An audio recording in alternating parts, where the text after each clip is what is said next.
So, good morning. It's almost 10 a.m. in the morning. So, nandito po tayo sa kahabaan ng Mel Lopez Boulevard towards R10, no? So, dalawang grupo po tayo ngayong umaga dahil meron po tayong mga iba't ibang PCRMU complaint area. So, as of the moment, simultaneous po tayo. May isang grupo po tayo, nandiyan po sa Pasay, sa may Onyx and Zobel Rojas po. Then tayo naman, dito po tayo sa R10, kahabaan po ng Moriones towards Dagupan.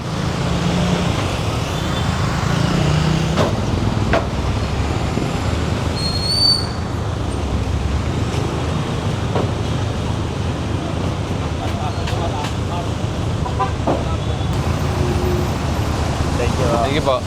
Ano to ang may-ari nito yung nasa tapat. Andyan, somewhere there. Negosyo niya yung mga palutsina o ano-ano. Ang ginagawa nila dito nila tinatambak sa ina-unload. Ayun, no? Ang ginagawa nilang garahe nila. Iwan niyo yung mga pagkain. Yung mga tungtungan lang. Tungtungan lang. Iwan niyo yung mga pagkain.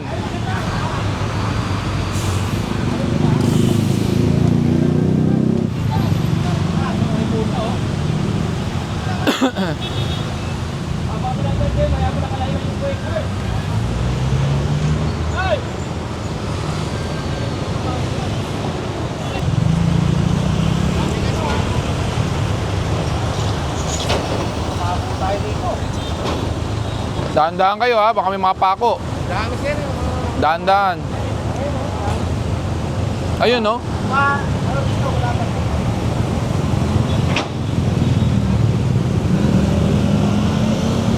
Kuya, babawasan na po namin yung mga harang nyo dyan, ha? Para di na kayo mahirapan mag-ayos.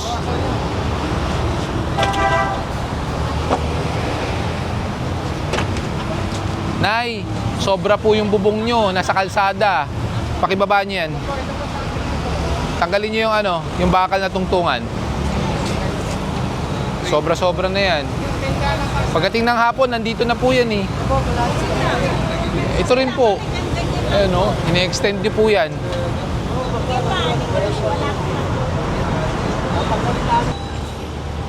Apparently, this has been going on for quite some time na. Ilang beses na po tayo dumadaan dito.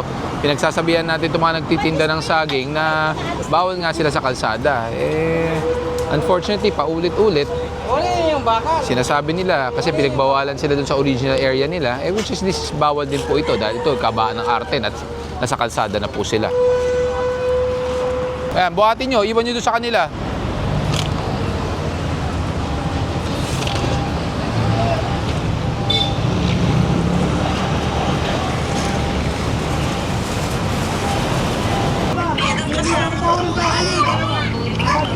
Kuya, paano aandar to? Flat? Ha? Kaya nga, hindi man gumagana yan. Option na lang.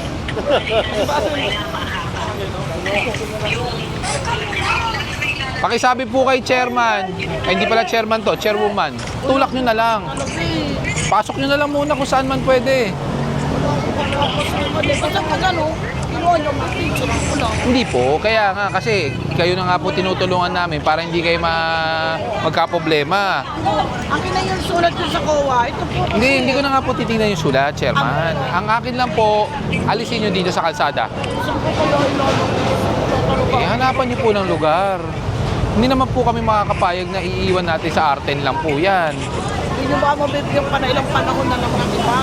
Kaya maayos ko lang yung dokumento. Hindi, kaya nga po ang bilin ko, huling pagkakataon, hanapan nyo ng lugar na maililipat po yan kung hindi pa po nakukuha ng COA. Sa susunod po na pagbalik namin, no choice ako, itotoo ko na po yan. O, sige po. Kung iiwan nyo pa rin po yan. Ako Baka naman, babalik na naman kayo. Hindi, kaya nga po ako na nga po nakikiusap sa inyo, hanapan nyo ng lugar. Ano yun namin, yan na po lang yung mga papel na. Opo. Kaya nga habang may papel, hinihintay nyo umusad yung papel, ilipat nyo ng pwesto. Yun na lang pakiusap ko. Pakiusap ko doon sa may gilid lang po yan. O sige po, nasa inyo po, basta huwag po dito sa kalsada, ha? Sige po. Sir, eto po kasi. Ba't wala kang helmet? Ha? Nakalimutan po. Pero may helmet ka. Oo, dapat sinusot mo. Ba't nakatsinelas ka rin? Kahit na dandyan lang, pag lumabas ka sa kalsada, dapat close, hindi kita ang daliri. Saka dapat naka-helmet ka. Diba? Bakit may tent dito? Pwede mo yung pag-iba, wala na ako. Ito lang ang tent dito, di ba? Ayun, yun okay. Sige, nadadaanan. Eh ito, dapat wala. Basura dyan. Opo. Kaya aga bibintayan namin yan, dahil basura. Ayan yun, kapitulo. Ayun nga, ang sabi sa akin, yun daw yung mga tagabantay sa basura. Eh ito pong nasa kalsada, ganun din po. Oo, babantay kami dyan gabi. Eh pero sir, dapat wala po Binabantayan sa... namin kasi ang daming basura eh. Sir, ito sana maintindihan nyo. Yun, walang problema, malalakaran. Eh ito kasi kalsada, mabuhay lane. Dapat wala tayong tent pa rin, di ba? Kung maglalagay man kayo ng gabi, lagay nyo ng gabi, pagdating ng umaga, tanggal. Kasi syempre, mamaya gayahin kayo, maglagay na ng tent na naman din sa kalsada. Dito, hawak na. Kaya kami tumawag sir, kami tumatawag sa 999 na. Ay 888, apat na 8 ah. Opo. Yung pinapahon namin dito, ilang beses na natin ginaan na niya. Kaya nga May kulit eh. Eh, Ang sabi ko, alas 6, pag alas 6, marami mahuhuli tayo dyan. Paanohan nyo sa kagawad nyo? Para at least tulong-tulong. Pabantayan nyo rin sa kagawad. At yun, maalis nga dyan, minsan alas 7, alas 6 eh. Hindi nga po. Kaya nga, kung iaasa po natin sa isang ahensya, mahihirapan tayo sa laki po ng Metro Manila. Kaya nga dapat, Tumatawag kami sa City Hall. Punta, marating mo, alas 6, tanghali na. Nag-aalisan na tuloy. hindi. Kasi ang request, iba-iba eh. Kasi may, tuwad kanina, nakausap po yung kagawad nyo. Ang gusto, alas 3 ng hapon. Hindi po, alas 6. Kasi dumarating yan eh. Mapanda, alas 5, nandito na yan eh. Alas 6 ng gabi, Chairman. Maparada na yan, antayo dyan. Okay lang po ba ito pag tinuko po yung mga yan kasama po kayo kasi syempre gabi po yun baka maano po tayo dyan pag nag-tow tayo. Dito eh. Kasi kami, alas 5 ka kami dito ano eh. Sige po, pero pansamantala pwede po ba natin maalis kasi syempre yan sa kalsada eh. Papayo natin. Dahil dyan ito, hindi na. Oo nga, yun naman po pinagbigyan ko dahil nadadaanan naman. Ito lang po kasi kalsada to eh. Exo, patanggalin muna to, Exo. Sa gabi, sir, balik na lang po sa gabi. Pag sa gabi magbabantay, lagay nyo. Pagdating ng umaga, alis ulit. Yung basura eh.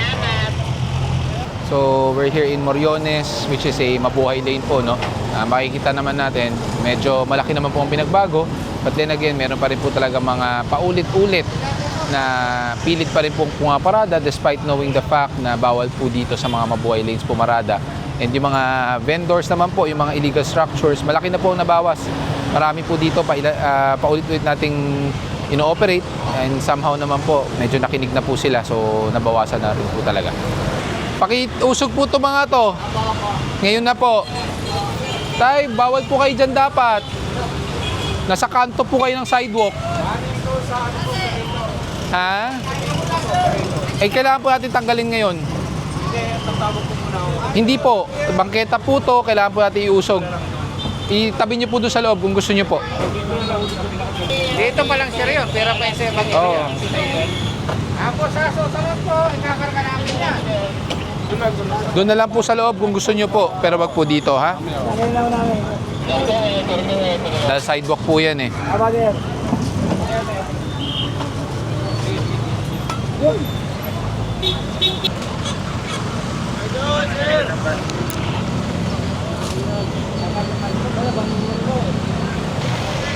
Tanggalin nyo, kunin nyo na lahat yan. Pati ito. Hello po, morning.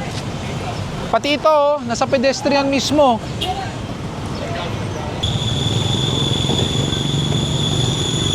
Wala naman kayong terminal dito eh. Di ba? Walang terminal dito. Pakialis nyo po to. Nasa kanto po kayo, alisin nyo po yan. Pati yung dalawa doon. Sir, hindi ba kayo usap? Alin po? Kunin lang namin yung bang umaba. Yung plastic. Hindi na, ibabalik nyo lang yan. Hindi sir, iuwi sa bahay yan sir. Ngayon lang po ginawa. Kunin nyo na lang sa impounding, ha? Kasi pag binaba ko yan, ayan, paano natin ibababa? Tinan mo. Diba? Kunin nyo lang sa impounding yan. Sa kanyang po, wala na po yan. Kasi tara po ha. Naging pay parking to. May parking ticket?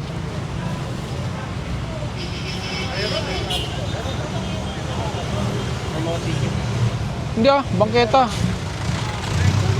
Nasaan ang ordinansa dito? Ikaw nagpapapay parking? Saan po yan? Hindi po alam, katawagin ko na po na tao na po sir. Oh, hindi naman pala ikaw, tas ikaw ang inuutusan magpapay parking. Tao na po ako, sir. Kaya nga, ikaw ba ang nag-i-issue? Opo. Ikaw ang designated personnel para mag-issue talaga ng parking Hindi po. ticket? Hindi po. Hindi po ikaw. So, binigay sa'yo yung booklet na to para mag-issue ka ng parking ticket. Ako kasi po, ako po nagbabantay po sa mga. Ikaw nagbabantay, pero hindi talaga ikaw ang inisyuhan nito. Ibang tao. Bawal po yun. Ganun, hindi po, sir. Sige po, pakitawag po kung sino man nag-i-issue. Sa kabangketa po to. Hydrant yan eh. Fire hydrant yan. Gagana. Ba't nag-overflow? Gumagana pa siguro to. Ay! Binuksan para source ng tubig. Ayan o. Diyan naliligo. Toothbrush, lahat. Ginawang source ng tubig. Tatanggalin na, kukunin na po namin yan, boss. Kukunin namin, babalik mo lang yan. Hello. Ikaw ang parking attendant pero inutusan mo ibang tao magpa-issue ng ticket. Bawal yun. Ay, hindi po, nag-ano lang po ako, naaswas. Hindi sinabi na niya eh. Opo. Umaga siya nagbabantay kaya sa kanya mo tinurn over yung parking ticket booklet, which is bawal po yun. Nako, may problema ka dyan. Nagpe-pay parking kayo sa bangketa, nakaharang sa fire hydrant. Sinong pumayag niyan? Hindi ako naniniwalang pinayagan po ng city yan. Dahil mabuhay lane to. Opo. Mabuhay lane to. Saka mali yung ginagawa mo. Hindi siya empleyado ng Manila, di ba? So bakit siya nag-issue ng ticket? Kakaproblema tayo nito. Hindi ko maiiwanan to. Pag andyan yung mga may-ari, pakuha mo. Pag wala, matotoo yan. Bakit po? Bangketa yan. Ang sidewalk ay hindi parkingan. Ang sidewalk is lakaran ng tao. Diba? Republic Act 4136. Aware ka pa ba doon? Ayan sir, puro tenant naman ng... Kahit na tenant pa yan.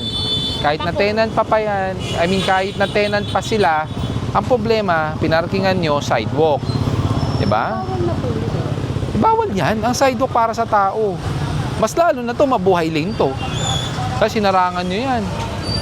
Tapos pinayagan yung may tumira dyan. Tinan mo ginawa sa hydrant. Ginawang supply na ng tubig. Dyan na nagtututbrush. Hindi Dyan po na naliligo. Tawagin ko sir yung ano ko po. Sino? Ay, paano yan? Matututo to pag walang lumabas. Ay, hindi po, teka lang sir, tawagan ko lang po yung mga... Sino? Yung sa ano po. Saan? TL ko po. Sige, sabihin mo ako nakahuli. Pero ito sir, mga tenant, tatawagan ko lang Kahit po na yung- tenant pa, bawal. Hindi excuse na tenant yan. Saan maglalakad ang tao? Wala, di ba? So, ang technically sir, bawal na po yung parking. Bawal talaga mag-park sa bangketa. Bawal pumaparadahan ng bangketa. Ulit ba yung mga nandun sa siguro? Lahat. Lahat. Ayan, no? Ayan, no? Pati sasakyan lahat, tinuo. Wait lang sir. Hindi ba nag-seminar kayo bago kayo start to be parking attendants? Opo, pero Oo. ito sir, ito Hindi ba area, at saka yung nandoon po. alam mong mabuhay lane to? Opo. Oh, kung alam nyo mabuhay lane, nasa seminar nyo dapat yan. Na ang mabuhay lane is no parking all the time. Ang sidewalk, whether mabuhay lane man o hindi, para sa pedestrian, hindi po parking slot. The only time na nagkakaroon po ng parking kung sakasakali sa bangketa, kung ang bangketa malawak. Malawak, ibig sabihin, One may, meter away. may malalakaran ng taong bayan. Ito, wala pong malalakaran. Di ba? Isang buong diretso. Anong ano po? Eto sir, yung dalawa papatawag ko mo. Pag umabot, sige, alisin nila. Pero pag hindi umabot, itutoko po to. Ay, sir, gulong na po ba? Oo. Actually, may problema ka na nga. Pina-issuean mo ng ticket, ibang tao, hindi ikaw eh. Ayun yung paniket mo. Oh. Oh, di ba? Wala sa'yo. Oh. Wait, Kuya Ryan. Ako Wala. lang sir, ako na yung pumunta sa kanila. Hindi ako makakapaghintay. Alisin nyo na po.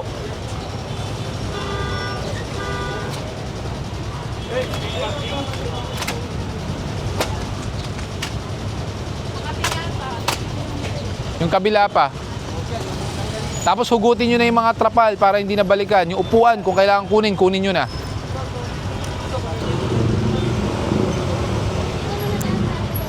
Linisin nyo rin yung kabila ang bangketa. Yung dito.